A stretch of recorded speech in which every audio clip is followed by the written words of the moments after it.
So you had to slow the hell down and figure out who you were and what man you wanted to be able to attract someone like Renee.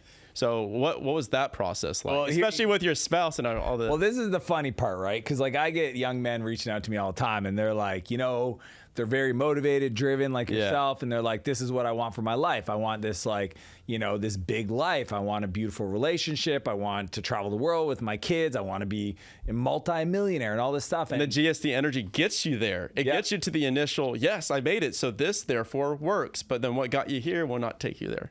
And what's funny is, like, when they tell me all this stuff and I say, well, what do you want in a partner? And they're like, I'll tell you what's on my list. I want a tall, blonde, athletic, funny, caring, homebody, entrepreneurial, kind, witty, driven, like all these things, right? Mm-hmm.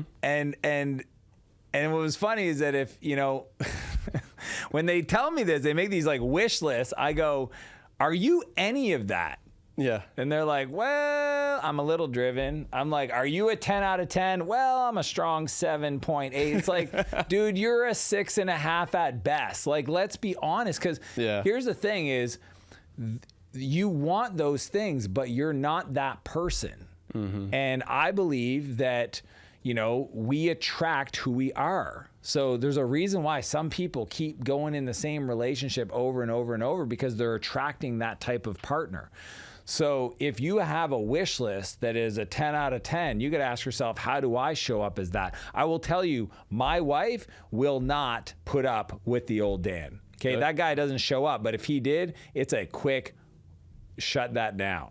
Okay, the workaholic, driven, not replying to me, not asking me about my opinion, not co-creating our future together, that person that was all in on Dan, if I showed up with that energy around my wife, there's about a half a millisecond where that is not gonna, like, zero. And that is what you want, right? You want to be in a relationship with somebody that challenges you to become more. And I think that is the most beautiful thing that a partner does. I mean, I honestly think a great partner will show you where you are not free. And that is the work that we should be on the journey to do, right? So who did I need to become to not only attract somebody, like, because that's the thing, it's like step one is be, you know, like, we don't create success, we attract success. Bingo. So who do you need to become to attract that person in your life? Once they're in your life, how do you show up every day in a way where they want to stay in your life, right? And you talked about A players. Well, the truth is unless they feel like they're in partnership and they're growing and they're learning and there's a future and they have, you know, there's a vision together that you're co-creating, like, great people. This is funny. Well, this is not funny. Like, when, again, these young people come to me and they're like, here's my wish list. I'm like, dude, do you realize that you just told me you want a unicorn? And that unicorn has options for every other unicorn in the world, and you aren't even close to being a unicorn? My unicorn speaks Spanish. Like, dude, it's like, Colombia. I want a woman who's making $1 million a year and is kind and is beautiful and is athletic and I'm like, that woman can choose anybody, 100 million men. Yeah. So if you think you're going to compete against that and you're lazy, dysfunctional, not prepared, can't brush your hair, whatever that thing is, like that the crazy chaos of your life, like, don't be surprised if you wake up one day and go like, man, it's really tough to find somebody. It's because you don't find them, you attract them.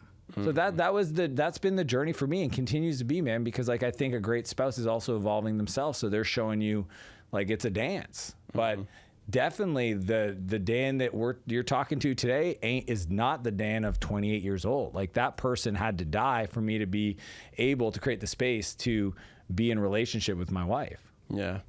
Yeah. And you're preaching to the choir, man. Like, I'm someone that hasn't had like that happen, like, kind of, sort of, where it's like I had this giant vision where I'm like, okay, this is what we're going to do. We're going to take on the world, and it's kind of the same thing. But then I realized, I was like, I'm forcing this vision on somebody else that never even asked for it. So, like, I'm doing like exactly every single thing that you just said. And I'm kind of like on the tail end of it now, where now I'm on my 2 years of kind of slowness and getting still, right, to figure out the next thing. So you're preaching to the choir, man. Cool. Like, that's why I asked these from that perspective of someone that literally, like, just went through it.